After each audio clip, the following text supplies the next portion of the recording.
C'est beaucoup d'analyse, de discussion, de réflexion, jusqu'à arriver à la décision finale. Dans le Brésil, Ronaldinho, Ronaldo. Il y en a pas mal, mais si je dois en sortir un, Mbappé. Ce bonhomme là, c'est pas Zizou. Là, c'est pas Zizou. Putain, c'est le truc. Je vais faire le choix du cœur, je dirais Ronny, parce que voilà, il a laissé sur son passage un héritage extraordinaire. Lucas peut jouer ici, peut jouer là, c'est le attaquant. Salut à toutes et à tous, bienvenue dans cet épisode 26 de Jeux en triangle. C'est de nouveau un grand plaisir de retrouver David et Geoffrey, mais petit détail, vous n'entendrez leurs 12 voix qu'à partir de l'échauffement, puisque cette introduction a été réenregistrée en dernière minute. La raison, c'est qu'on a pu échanger avec un invité de marque quelques jours avant la publication de cet épisode, et il fallait évidemment le présenter comme il se doit. Cet invité, ce n'est autre que Robert Pires, champion du monde 98, champion d'Europe 2000, membre des Invincibles d'Arsenal.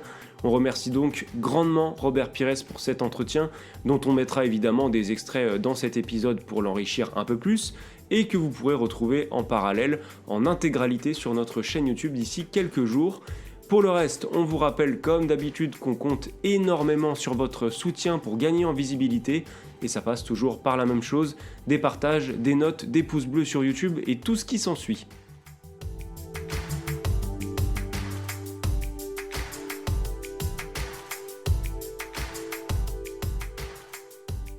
Et on se lance maintenant dans un épisode rétro, ça faisait un petit moment qu'on n'était pas remonté aussi loin dans le temps. On va parler de 3 artistes, de 3 9,5, qui ont sévi entre la fin des années 80 et le début des années 2000.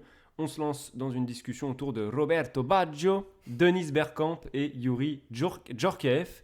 Ça s'est joué d'un cheveu pour que je n'ai aucune vanne à faire. Heureusement, il y avait ceux de Roberto Baggio pour rigoler. C'est parti pour l'échauffement.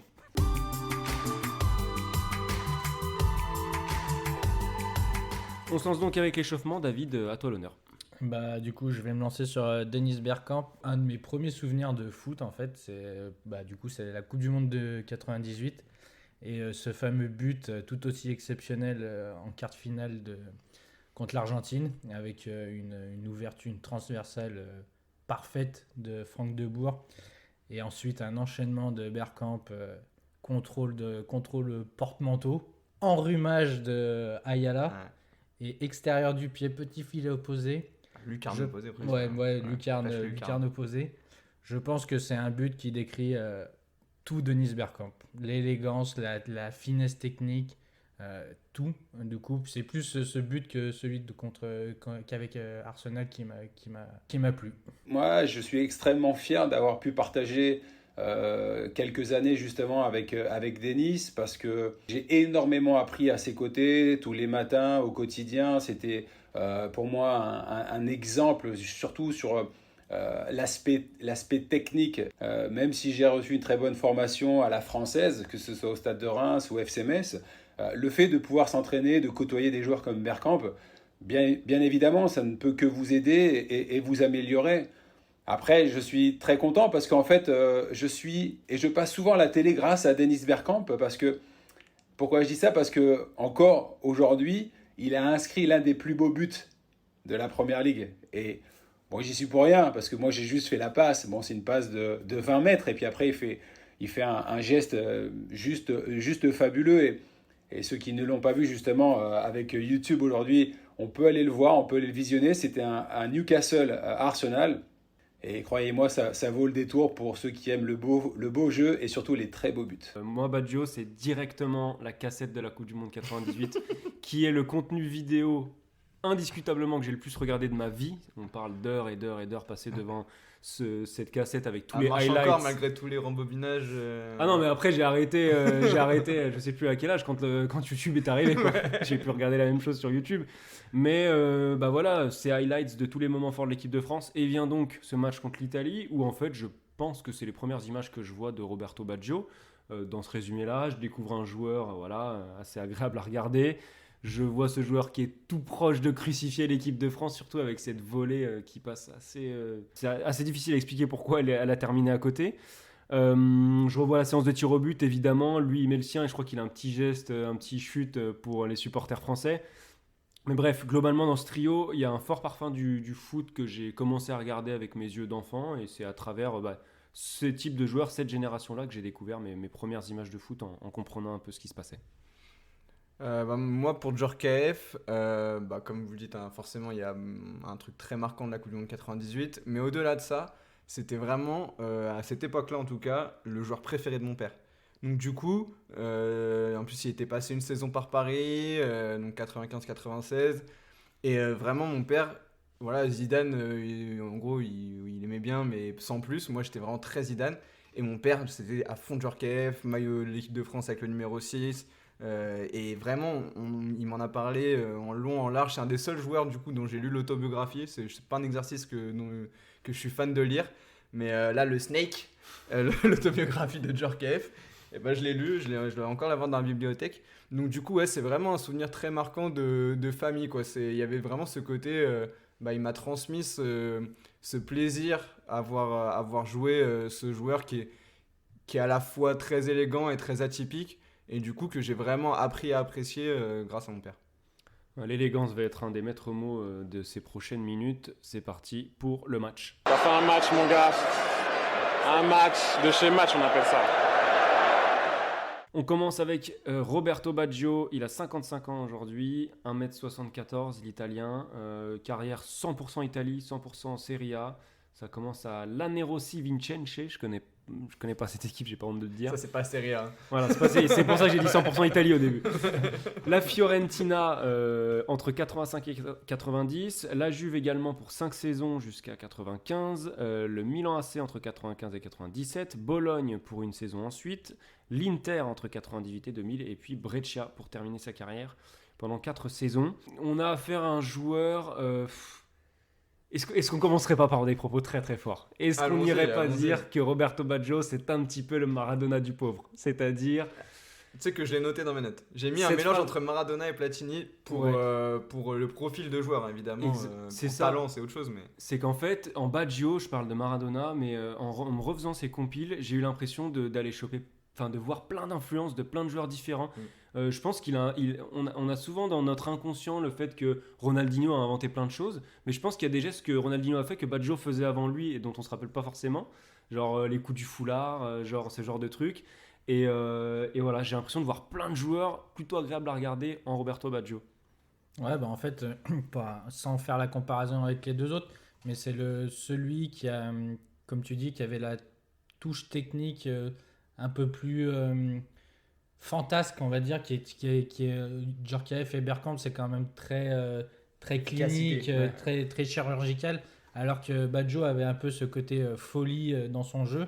Et c'était un profil qui détonnait quand même dans cette Serie A des années 90, parce que c'était vraiment un joueur technique dans un championnat où le catenaccio était la tactique la plus développée et qui a fait le succès de la Nazionale. Et du coup, c'est vraiment un profil atypique dans le sens où même au fil de sa carrière, on n'a jamais vraiment su définir quel était son vrai poste, si c'était vraiment un attaquant, plus un 9,5. Il a joué aussi sur un côté, donc il permutait un peu sur tout le front de l'attaque. C'est vrai tu parles de qu'il détonnait dans la Serie A, même moi je trouve qu'il détonne dans le football italien dans sa globalité et même dans son histoire en fait. Il y a eu assez peu de joueurs aussi créatifs et inventifs offensivement que Baggio dans l'histoire du foot italien, peut-être Del Piero, mais même pas quoi. C'était moins fort techniquement, moins créatif. Moins créatif. Il y a vraiment ce côté inventivité chez Baggio, comme tu le disais, sur ses dribbles. J'ai revu des compiles où ça envoie des coups du sombrero, je crois pas qu'il fasse la virgule quand même, mais voilà, il y a vraiment des râteaux, ça dribble de partout. Donc c'est là où pour le coup pour moi il a un côté Maradona, et en plus il était assez fort passeur, et il a un côté un peu Platini parce que c'était un très fort buteur. Il fait 6 saisons à plus de 20 buts, toutes compétitions confondues. À l'époque, comme tu le dis, la Serie A c'est une Serie A plutôt défensive où les stats de buts elles sont pas énormes, donc du coup c'est vraiment significatif. Et ouais, franchement pour le coup c'est vraiment un profil hyper impressionnant parce qu'il y a à la fois la créativité et à la fois l'efficacité, ce qui est quand même finalement assez rare chez les joueurs de ce niveau. Ouais, bien sûr. C'est pour ça que c'était un joueur qui sortait du lot parce qu'il avait un truc en plus. Et il y a des joueurs qui ont cette petite magie ou alors cette petite folie quand il faut faire un dribble important, quand il faut faire la passe alors que personne l'a vu. Et puis surtout, il voyait vite. Et ce que j'aimais chez lui, c'est qu'en fait, il pouvait alterner le jeu court et le jeu long, mais il était toujours précis. Et c'est pour ça, et vous avez raison, c'est pour ça que c'est un joueur, Roberto Baggio, je pense que c'est un joueur qui est à part, ouais, vraiment. D'ailleurs, pour la petite histoire, il marque son premier but contre le Naples de Maradona. Donc je trouve que c'est un symbole assez fort quand on parle de lui.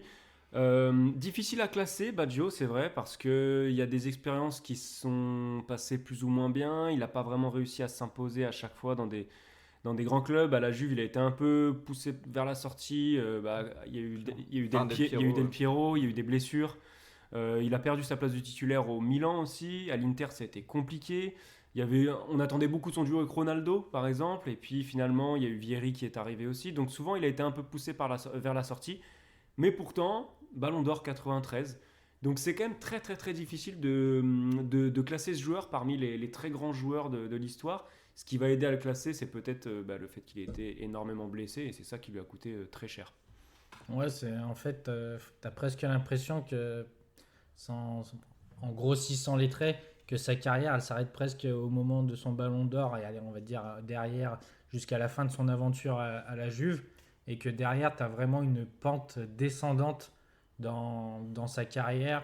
Le talent, il est toujours là, on va le voir avec Brescia, ça reste un club de seconde zone, mais il va jouer jusqu'à pas 40 ans, mais presque 37, je crois. 37, ouais, où il est dans un système où il joue en trequartista, en numéro 10, et du coup c'est à ce moment-là, comme on en avait parlé, que Pirlo devient vraiment un numéro 6 en termes de sentinelle. Et on va voir qu'il continue à empiler les buts, etc. Mais ça reste dans des clubs de seconde zone. Tu as parlé de Bologne. En ayant été Ballon d'Or en 93, tu t'attendais quand même à une carrière qui soit peut-être un peu plus marquée, que ce soit au niveau du palmarès ou même par rapport au club. Alors il a fait la Juve, l'Inter et le Milan, mais tu peux pas dire que le Milan et l'Inter, ça soit vraiment une très grande réussite, quoi. Non, clairement. Et en fait, pour moi, le tournant plus que le Ballon d'Or, c'est la Coupe du Monde, en fait. C'est la Coupe du Monde 94. Parce qu'il est monstrueux, mais monstrueux. Des huitièmes au demi, l'Italie met en gros 2 buts par match, en huitième, quart et demi. Lui, il en met 5. Il met 5 buts sur les 6 de l'Italie pour amener son équipe en finale. Et après, derrière cette fameuse finale, ça finit à 0-0, ça va au péno, il rate son penalty, enfin son tir au but. Et du coup, le Brésil est sacré champion du monde à la place de l'Italie. Et finalement, c'est vraiment ça le tournant. Lui, il n'a jamais dit clairement que ça avait pourri sa carrière, mais il a quand même un peu parlé du fait que ça l'avait marqué profondément, qu'il avait eu beaucoup de mal à relever la tête après ça. Surtout quand on voit son ratio au penalty, j'ai noté, il a 109 penalties réussis sur 127 tentés. Donc normalement, il ne doit pas rater dans cette situation. Et j'ai vu aussi qu'il était un peu blessé sur cette finale, qu'il avait pris des antidouleurs pour jouer cette finale parce qu'il s'était fait mal en demi à l'adducteur, je crois. Enfin bref, tout ça pour dire que pour moi, le vrai tournant, c'est cette Coupe du Monde 94 où finalement il est tout proche d'amener l'Italie sur le toit du monde. Et après, en effet, ça va vraiment galérer jusqu'à cette fin avec Brescia qui est plutôt positive et qui est finalement, je trouve, très dans la tendance de l'Italie avec ses attaquants un peu la Luca Toni, avec l'Hellas Vérone, les Di Natale avec l'Udinese, ces attaquants qui arrivent à scorer dans des clubs un peu moyens jusqu'à 37, 38, 39 ans. Et qui écument tous les clubs possibles du championnat italien. Ça, c'est vraiment une vraie tradition italienne, c'est assez incroyable. Effectivement, ce tournant c'est un vrai tournant en 94. Il y en a un certainement beaucoup plus tôt. J'ai parlé de ses blessures. En fait, s'est fait une grave blessure à 18 ans. Je crois qu'il avait à peine commencé en pro à ce moment-là. Il y a le ménisque et les ligaments croisés qui cèdent. Et au final, 220 points de suture, c'est énorme. Non, mais blessure absolument folle. C'est à la bouche de charcuterie. Et après, ça fait une jambe un peu plus courte que l'autre. Enfin, c'est un truc assez fou. Et donc à ce moment-là, j'ai regardé un petit peu sur Transfermarkt. Il a été absent, je crois, d'abord pendant un an et demi. Il est revenu sur une très courte période et je pense qu'il a dû rechuter. Bref, ça fait presque 2 ans d'absence en cumulé à 18 ans. Forcément, aujourd'hui à 18 ans, on est un joueur presque, j'exagère, presque confirmé, mais à l'époque, 18 ans, c'est le moment où les joueurs continuaient de se former en tant que professionnels. Et c'est vraiment un timing, le pire timing possible pour une blessure aussi grave, quoi. Ouais, on en avait parlé avec Del Piero qui s'était aussi gravement blessé. Et du coup, Del Piero avait réussi à réinventer un peu son football qui était moins basé sur l'explosivité, sur la vitesse. Baggio, du coup, vu qu'il était un peu plus technique, un peu plus dans le crochet, dans le fait d'effacer l'adversaire par le dribble, ces blessures, ça a engendré forcément une baisse de niveau dans son jeu. Et ce que je peux lui reprocher, c'est que on avait aussi parlé de Maldini, qui avait un peu ce sentiment d'échec avec la sélection. Maldini avait quand même réussi à avoir cette domination avec le Milan AC, à engranger des titres, ce que n'a pas réussi à faire Baggio en club. Il gagne une coupe de l'UEFA, je crois. Oui. 2 ou 3 titres de champion Il a d'Italie. deux titres de série.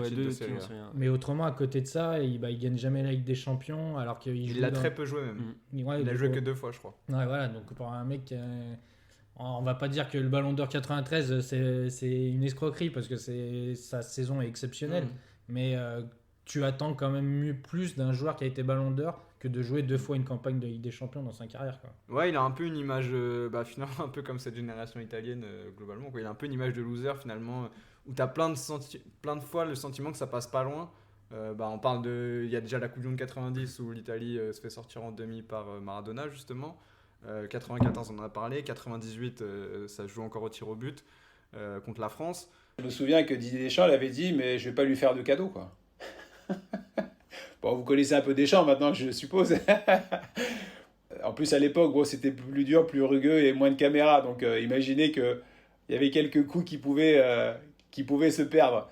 Mais oui, il n'y avait pas un plan anti-Baggio. Mais Jacquet nous avait mis en garde. Et que, justement, le joueur le plus proche de lui, c'était Didier Deschamps. Parce qu'il se retrouvait souvent dans la même zone. Et puis, quand on a un joueur comme ça, le plus dur, c'est de pouvoir le contrer, quoi.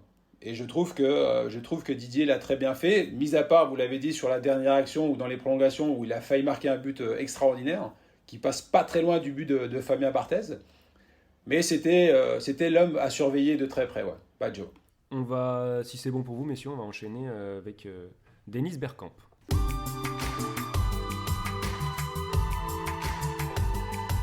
C'est parti donc avec Bergkamp qui a 52 ans aujourd'hui, 1m88, beaucoup plus grand que le précédent.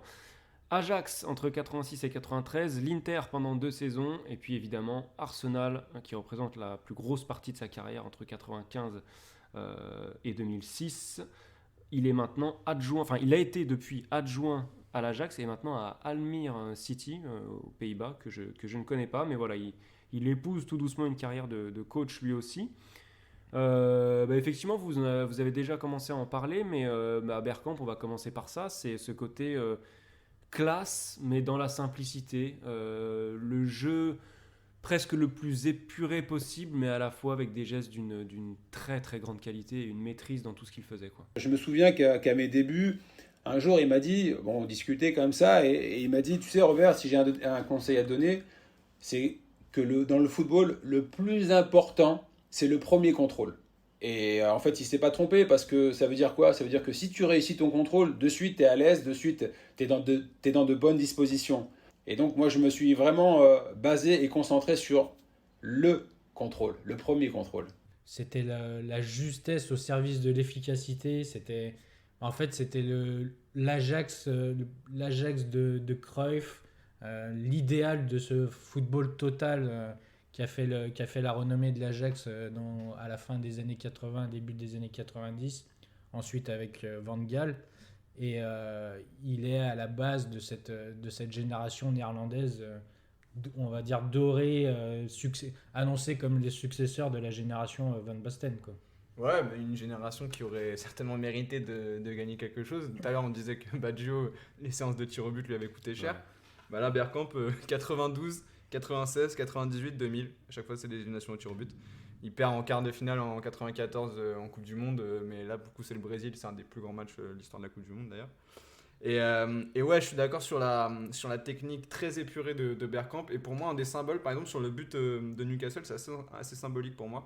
C'est qu'il va se tourner pour finir en plat du pied. Et pour moi, c'était vraiment un joueur plat du pied. C'est-à-dire que même si, en effet, il faisait de temps en temps une petite facétie à faire un extérieur ou quoi, mais globalement, la surface du pied qu'il utilisait le plus, c'était le plat du pied, la surface la plus sécure, on va dire, pour un footballeur. Et donc, du coup, pour moi, c'est assez symbolique de toujours cette recherche d'efficacité et d'être au service du collectif. Et c'est pour ça qu'en fait, j'ai assez peu d'exemples en tête d'attaquants qui ont aussi bien fonctionné en duo que Bergkamp. On a l'exemple avec Kluivert, on a l'exemple avec Henry. C'est un attaquant, mais en fait, qui ne fonctionnait que par le duo. Ouais. Oui, c'est vrai qu'il y a eu, si je peux dire, il y a eu Overmars aussi, Ian Wright. Ouais, Ian Wright surtout. Il y a eu des jolis duos. Tu parlais de footballeur total. C'est vrai que quand on regarde son évolution, ça peut pas être plus représentatif de ça, parce qu'il commence comme vraiment serial buteur avec l'Ajax. Il met but sur but pendant 3-4 saisons. Il finit, je crois, 3 fois de suite meilleur buteur du championnat néerlandais. Et derrière, avec Arsenal, il va commencer un peu dans ce registre. Et puis ensuite, il y a les attaquants qu'on connaît qui vont arriver. Et là, il y a un vrai changement dans son jeu. Il recule et il devient ce facilitateur de jeu, ce joueur qui n'a pas trop de postes et qui fait ça à merveille et qui, d'un coup, statistiquement, bascule vraiment plus vers des doubles-doubles. Donc je crois à 10 buts, 10 passes. Il finit à 80-80 presque. Arsenal. Ouais, voilà. Donc c'est très, très équilibré par rapport à avant à l'Ajax où il y avait très peu de passes décisives. Encore une fois, c'est le vrai exemple dans ce registre-là ou dans ce domaine-là, parce que il s'est amélioré aussi, et c'est ça important, c'est-à-dire que quand il pouvait faire la passe, quand il pouvait vraiment faire plaisir à son coéquipier, il le faisait parce qu'il estimait que son coéquipier justement était mieux placé que lui pour marquer. Et je peux vous dire que la palette de Dennis Bergkamp, au fur et à mesure, notamment avec Arsenal, elle s'est élargie, et moi qui avais 25-26 ans, je peux vous dire que j'en ai profité au maximum. On symbolise beaucoup Arsenal avec l'arrivée de Thierry Henry et cette bascule, mais le changement d'Arsenal intervient bien avant avec l'arrivée du coup en 95 de Bergkamp qui reste sur une saison chaotique du côté de l'Inter Milan, et l'année d'après avec l'arrivée de Wenger. Faut pas oublier que Arsenal à cette époque-là c'était surnommé Boring Arsenal, du coup c'était du kick and rush à la bonne Tony Adams, Martin Keown, comme on les aime. Et il y a eu une vraie révolution qui a été amenée par Wenger et dont Dennis Bergkamp a été la base au tout début de cette ère, avec ensuite l'arrivée, comme tu as dit, d'Overmars. Tu as eu Anelka aussi qui était dans ce registre de prendre la profondeur et du coup qui permettait à Bergkamp de faire parler sa qualité technique dans un espèce de rôle de 9,5 qui peut se balader un peu de partout. Et c'est vraiment lui qui a été le détonateur de cette dynastie, peut-être pas dynastie, mais de cette épopée londonienne qu'on a connue jusqu'aux Invincibles. Et ouais, c'est vrai que pour moi, ce qui différencie un peu Bergkamp des deux autres, c'est que on disait Baggio, finalement, il n'est pas identifié vraiment à un club, un petit peu à la Juve, on va dire, et à la fin à Brescia, mais bon, Brescia, voilà, c'est pas un très grand club. Bergkamp a marqué fortement l'histoire de deux clubs. Et ça, c'est assez fort finalement dans une carrière. C'est quand tu marques l'histoire de l'Ajax, parce qu'à ce moment-là, c'est un peu la renaissance aussi de l'Ajax. Il va participer, même s'il n'est pas de la victoire en Ligue des Champions en 95 parce qu'il est déjà parti. Il participe à cette évolution et au retour de la grande Ajax à ce moment-là. Ça gagne quand même 2 Coupes d'Europe, la Coupe des Coupes en 87 et la Coupe UEFA en 92. Et derrière, en effet, il y a cette épopée avec Arsenal, comme tu dis, les Invincibles, une finale avec des champions perdus en 2006. Mais voilà, c'est un joueur qui a très fortement imprégné ces deux clubs, des clubs avec des histoires très importantes. Donc ça, je trouve que c'est vraiment... je valorise beaucoup ça dans la carrière de Bergkamp. Après, il y a quand même ce gros coup de cœur avec Wenger, parce que j'ai lu des choses. Effectivement, il a tout de suite été assez fan de tout ce que voulait changer Wenger, même dans les attitudes, dans le programme alimentaire, dans tout ça, et il a trouvé un peu son âme sœur footballistique, j'ai l'impression, avec Wenger. Oui, son alimentation, il y tenait beaucoup parce qu'il estimait que c'était important. Et puis quand tu es jeune, tu ne fais que, je veux dire, pas le copier, mais disons que tu prends encore une fois, ouais, le mot c'est un exemple, ça a été un exemple pour moi. Et puis après, vous avez dit que Arsène Wenger, il y a été pour beaucoup. Oui, c'est lui en fait, celui qui a un petit peu tout changé à Arsenal et aussi un peu révolutionné le football en Angleterre parce qu'il venait justement du Japon. Bon, pour ceux qui ne le savent pas, au Japon, c'est assez dur, c'est assez strict, c'est assez discipliné. Et puis donc, il a apporté ça à Arsenal. Il y a eu un vrai changement. Je peux vous dire que les Anglais, au début, ils n'étaient pas d'accord. Ils n'étaient pas contents avec Arsène Wenger parce que justement, ils n'étaient pas habitués à cette hygiène de vie ou alors à cette alimentation ou même le fait de boire de l'eau. Mais le boire de l'eau, c'est ce qu'il y a de plus important pour un sportif de très haut niveau, pour n'importe quel athlète. Donc, Arsène Wenger plus Dennis Bergkamp, je peux vous dire, quand vous êtes au milieu, vous ne pouvez que progresser. Hein. Après, je trouve que malgré son hygiène de vie, tout ce qu'on dit en effet sur le fait que Bergkamp était un grand professionnel, je trouve qu'il n'a pas ultra bien vieilli. Une fois la trentaine arrivée, c'était un joueur qui quand même a eu de plus en plus de mal à peser sur les matchs. Il a complètement donné les clés. Après, c'est peut-être aussi qu'il s'est effacé derrière le talent et la prise de pouvoir de Thierry Henry à ce moment-là. Mais globalement, assez vite, on va comprendre que même à certains moments, il est concurrencé par des joueurs genre José Antonio Reyes. Quoi. J'ai beaucoup de respect pour lui, mais c'est quand même pas du même niveau que Bergkamp au départ. Donc voilà, il y a quand même, on sent que c'est un joueur qui a vieilli un peu difficilement. Et contrairement à Baggio, et pour le coup là, il va rejoindre un peu Djorkaeff, c'est un joueur qui n'a jamais été finalement, à part peut-être un peu à l'Ajax, le joueur de base d'une équipe. Un joueur qui peut vraiment porter son équipe à un très haut niveau. Donc du coup, c'était vraiment plus un très très bon lieutenant qu'un leader affirmé. L'une des limites pour pouvoir porter son équipe au haut niveau, c'est une anecdote qui a quand même une part assez importante dans la carrière de Bergkamp, c'est sa peur viscérale de l'avion.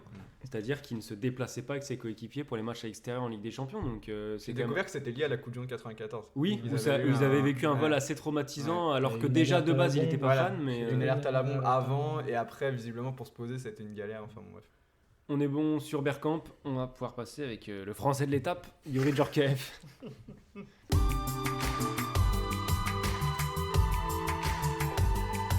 C'est parti pour Djorkaeff, 53 ans aujourd'hui, 1m78. Il a fait ses gammes en Ligue 2 avec Grenoble et Strasbourg. Puis en Ligue 1, Monaco, Paris, l'Inter pour 3 saisons en 96 jusqu'en 99. Et puis le choix surprenant de Kaiserslautern en Allemagne. Et puis alors après, c'est une fin de carrière où on va découvrir un petit peu la première ligue, Bolton, Blackburn. Et puis on fait un petit tour du côté des États-Unis avec, à l'époque, je sais plus le nom du club, mais qui est appelé aujourd'hui. Je crois que c'est déjà les Red Bulls. Non, ça bascule pendant qu'il y est. C'est pas les Cosmos, mais c'est si, je crois que c'est ça. Metro Stars ou un truc comme ça. Ah, Metro Stars, ça dit quelque chose. Ouais. Donc il finit avec New York, premier joueur français de l'histoire de la MLS, Youri Djorkaeff. Moi, il y a quelque chose qui m'a un petit peu choqué, j'en parlais avec David en off avant ce podcast, en me renseignant sur la carrière de Djorkaeff, c'est que il a été décrit un petit peu comme un joueur un peu plus individualiste quand même que les deux autres. Moi, c'est pas quelque chose que j'avais forcément en tête dans mon imaginaire et dans le peu que j'avais vu de lui. Un joueur peut-être plus individualiste, presque, assez buteur dans l'âme au final, qui allait parfois privilégier le fait de frapper plutôt que de décaler le partenaire. C'est pas vraiment cette image que j'avais moi en tête à la base. Ça a été sa force à Youri Djorkaeff, c'est-à-dire qu'il a toujours dit je veux être le meilleur et je veux faire partie des meilleurs joueurs. Et après, à partir du moment où tu le sais, où il te le dit, après il faut juste trouver le bon équilibre sur le terrain, mais tu peux rien reprocher à Youri Djorkaeff parce que sur le terrain, il était surtout pour les gardiens adverses, il était sans pitié.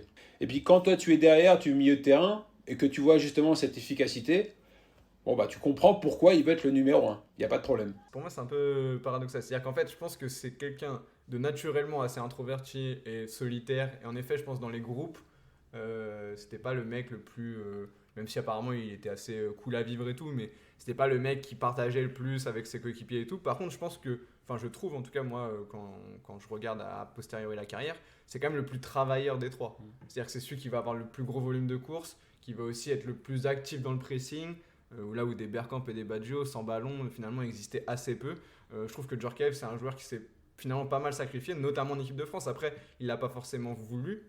Ça, je pense que ça lui a peut-être pesé. Et d'ailleurs, je crois qu'il en parle très bien dans son autobiographie. C'est que Zidane arrive un peu après lui. Et donc, du coup, il y a une passation de pouvoir qui se fait. Et lui, il est un peu pas victime de ça, mais il doit faire contre mauvaise fortune bon cœur.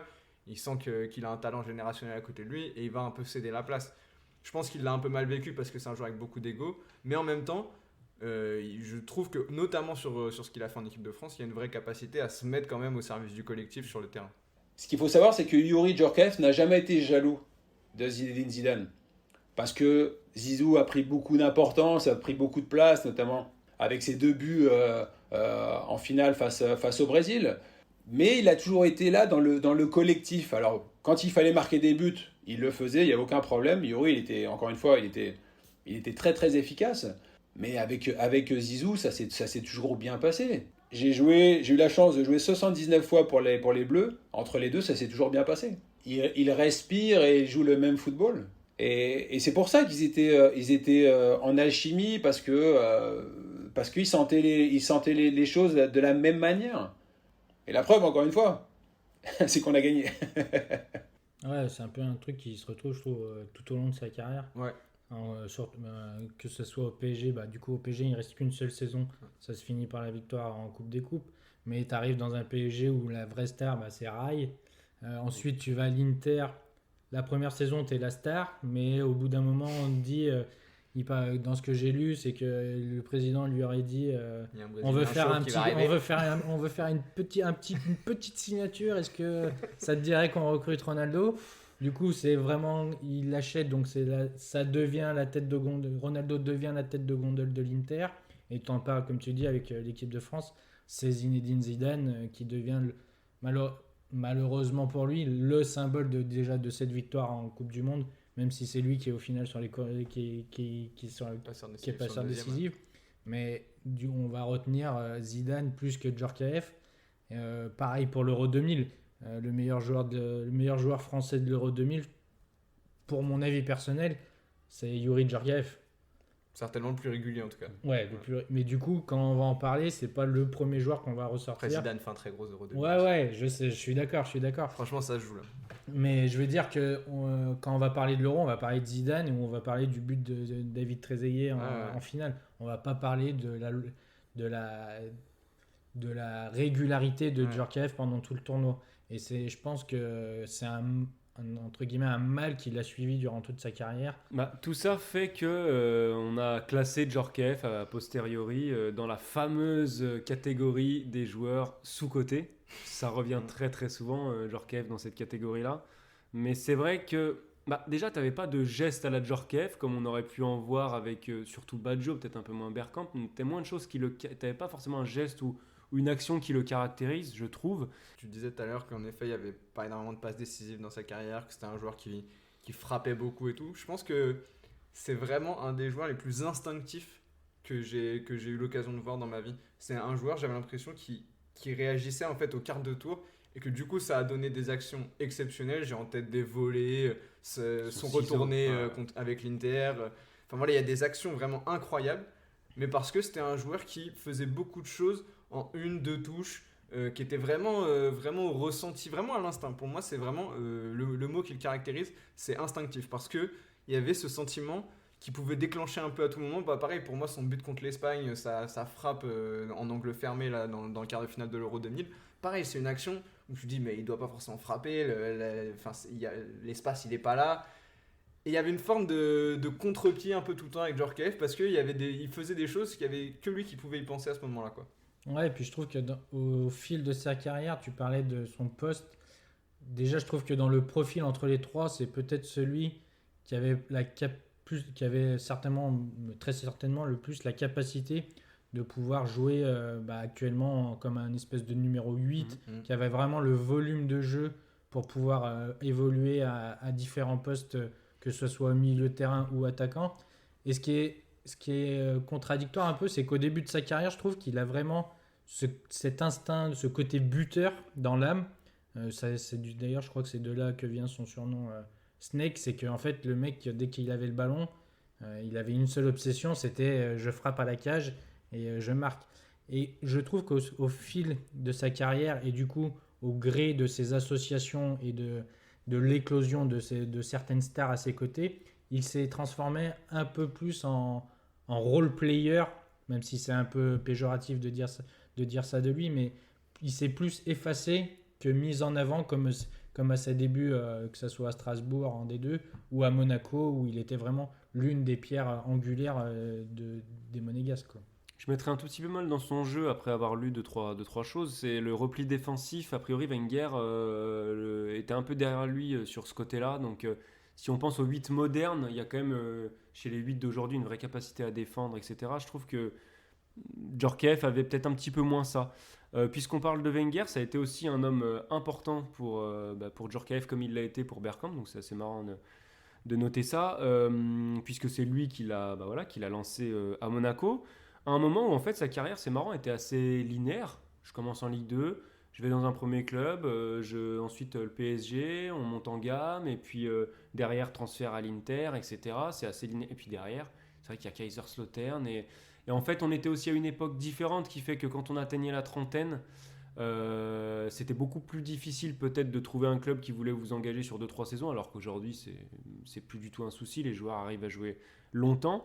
Mais je lisais que voilà, au moment de son départ à Kaiserslautern, c'était pas spécialement une envie de sa part, mais c'est que personne se bousculait spécialement pour aller le chercher.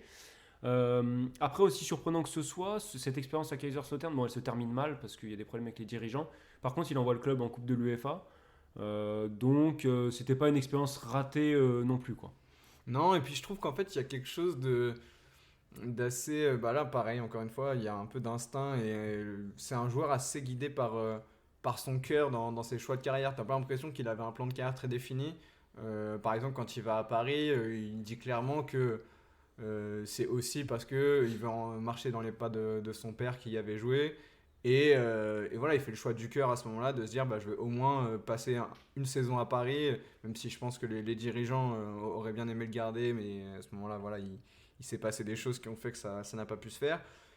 Après, sa découverte de la Première Ligue, c'est pareil, c'est se dire je veux cette expérience en Angleterre. En MLS, c'était je veux vivre à New York, et voilà, je vais y aller.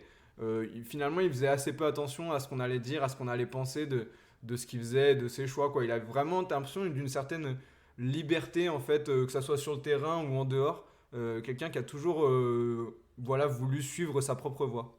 Allez, on est bon, il est l'heure de passer au temps additionnel. Additionnel, 3 minutes minimum. 3 minutes de bonheur en plus. C'est parti, on t'écoute Geoffrey pour ton classement. Pas facile celui-là, pas facile. Alors en titulaire, ça sera Dennis Bergkamp. Dennis Bergkamp parce que c'est probablement l'un des joueurs qui m'a le plus impressionné dans sa technique, dans sa faculté à jouer avec un partenaire offensif, ce que je valorise beaucoup parce qu'on parle beaucoup de l'aspect égoïste d'un attaquant. Je trouve que Bergkamp a complètement redéfini cette définition de ce que pouvait être un attaquant. Et c'est un joueur vraiment d'une élégance, d'une classe que j'ai rarement vu sur un terrain. Et c'est aussi un joueur qui m'a beaucoup marqué parce que j'adorais prendre Arsenal sur PES à l'époque, avec le maillot un peu rouge foncé là, le O2 doré. Oh là là. Donc c'est là, cette équipe d'Arsenal à PES, c'était un délire, avec Gilberto Silva et tout. 2006, 2005 ou 2006. Avec Gilberto Silva et tout. Wow, voilà, c'est Lorraine et tout là, c'est incroyable, Pascal Sigan. Donc ouais, voilà, vraiment beaucoup d'amour pour Dennis Bergkamp et je trouve vraiment que c'est un joueur. Tout à l'heure on parlait de joueur sous-coté avec Djorkaeff. Je trouve que Bergkamp il est un peu sous-coté aussi et qu'on n'en parle finalement pas assez dans tout ce qu'il a apporté au football, notamment dans les années 90. En remplaçant, je vais mettre Djorkaeff tout simplement parce que mine de rien il est quand même champion du monde, champion d'Europe. Il a un palmarès un peu paradoxal de joueur qui a jamais été champion de France ou d'Italie ou d'Allemagne, mais qui a des coupes d'Europe et une coupe du monde et un euro à son palmarès. Donc bon, déjà ça classe quelqu'un. Et puis pour le coup il avait cette vraie âme de winner, un côté quand même assez leader sur le terrain, je trouve, même si en effet il pouvait être de temps en temps un petit peu égocentré, mais voilà, je trouve que c'était un gars qui dégageait quelque chose, qui emmenait. Voilà, j'ai l'image justement de son but contre l'Espagne où il y a une forme de rage, il y a quelque chose qui dégageait, où il emmenait ses partenaires. Et donc voilà, et je trouve que c'est un joueur qui avait une vraie capacité à faire basculer des matchs importants, et ça je le valorise énormément. Et au placard Baggio, c'est un peu dur parce que forcément c'est celui qui avait le plus gros accomplissement individuel, et c'est aussi celui qui avait la plus grande capacité à porter une équipe. Mine de rien, le mec est ballon d'or, on l'a dit. Mais en même temps, il y a un regret par rapport à sa carrière, l'impression que ça pouvait être beaucoup plus que ce que ça a été. Et ça, du coup, je le mets à son débit. C'est-à-dire qu'un joueur qui avait ce talent-là et qui finalement fait une très belle carrière, mais qui aurait pu aller encore un step au-dessus, bah, je me dis c'est un vrai gâchis et c'est en partie de sa faute, même s'il y a les pépins physiques, même s'il y a des histoires un peu extrasportives, etc. C'est forcément un petit peu lié à lui, et donc du coup je mets ça à son débit et je le laisse au placard. Je vais avoir le même titulaire que toi, la personne de Dennis Bergkamp. Ça a été l'un des choix les plus faciles à faire pour moi depuis qu'on a commencé ce podcast, assez bizarrement. Il incarne 2 très grands clubs, l'Ajax et Arsenal, enfin deux grands clubs. Il y a des gestes et des buts qui sont restés dans les mémoires. Il y a 2 manières de briller, l'une comme pur buteur, l'une comme presque numéro 10. Donc une adaptation dans le jeu. Il y a cette saison des Invincibles, il y a le fait de participer à ce renouvellement absolument dingue d'Arsenal. Il y a tout pour moi, il y a des titres, il y a tout pour moi pour le mettre comme titulaire, et j'ai toujours une affection particulière pour ces joueurs qui arrivent à allier cette classe à cette simplicité. J'aime beaucoup ça.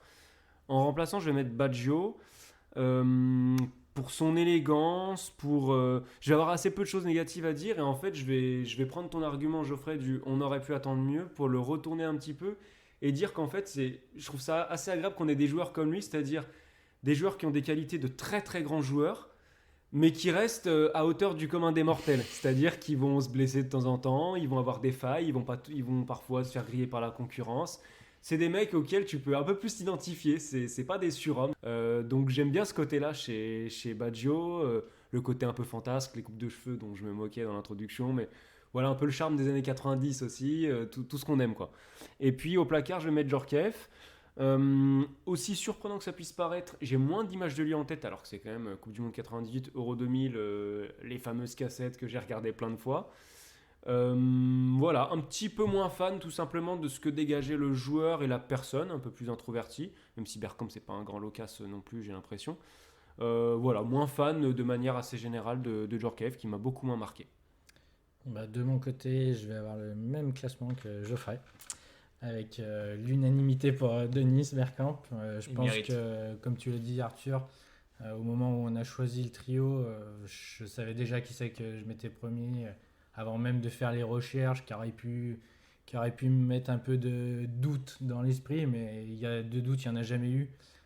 C'est tellement la classe, l'intelligence de jeu, et je trouve que c'est pas vraiment une comparaison possible, mais on retrouve un peu de lui dans ce qu'on a pu voir avec Van Persie un peu.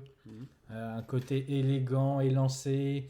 Il y en a un était gaucher, l'autre était droitier, mais cette volonté du geste pur et juste. Donc Bergkamp a été l'après Van Basten, mais a en même temps permis d'avoir des revues de Van Persie derrière. Donc c'est pour ça que j'en fais mon titulaire. En remplaçant, je mets Djorkaeff parce que, au contraire de toi, Arthur, j'ai plus d'images de Djorkaeff entre guillemets marquantes avec la Coupe du Monde de 98, l'Euro 2000, que je peux en avoir de Baggio. Comme ça, je vais faire les deux en même temps. Baggio, en soi, j'ai presque pas d'image de lui. J'ai cette image avec le maillot de Brescia bleu, avec une espèce de col à la Girondin de Bordeaux tout blanc là. Mais en soi, d'images marquantes de lui, j'en ai pas, à part le penalty raté. Malheureusement, les tirs au but ratés, malheureusement, c'est contre lui. Alors que Djorkaeff, c'est associé dans mon esprit à des choses positives qui ont un rapport avec l'équipe de France. Et je trouve que c'était un joueur qui avait la capacité de s'adapter à plusieurs profils, à plusieurs schémas tactiques au sein d'une équipe. Ce qui me permettrait de le faire entrer à n'importe quel moment du match. Au placard, malheureusement, je vais dire Baggio. Ouais, parce que bon, j'ai pas joué avec lui. Mais encore une fois, ça a été un très beau footballeur, ouais. Très élégant. Sur le banc. Oh. Dennis Bergkamp, parce que il prenait pas l'avion avec nous. Ouais, entre les deux c'est compliqué. Donc le titulaire, Youri Djorkaeff, parce qu'il nous a permis de sortir de situations un peu délicates et compliquées parfois en sélection. Et quand vous avez un joueur comme lui, je peux vous dire que c'est un vrai régal et c'est un vrai privilège de pouvoir être à ses côtés. Voilà donc encore un invité pour lequel le classement a été un exercice difficile. Merci en tout cas encore une fois à Robert Pires. On est très très content d'avoir eu un invité de ce standing, même si vous n'entendrez pas Geoffrey et David dans cette conclusion elle aussi remodelée. On vous invite encore une fois à partager cet épisode et on a évidemment hâte de se retrouver, de vous retrouver pour un prochain numéro. Merci à toutes et à tous et à très vite.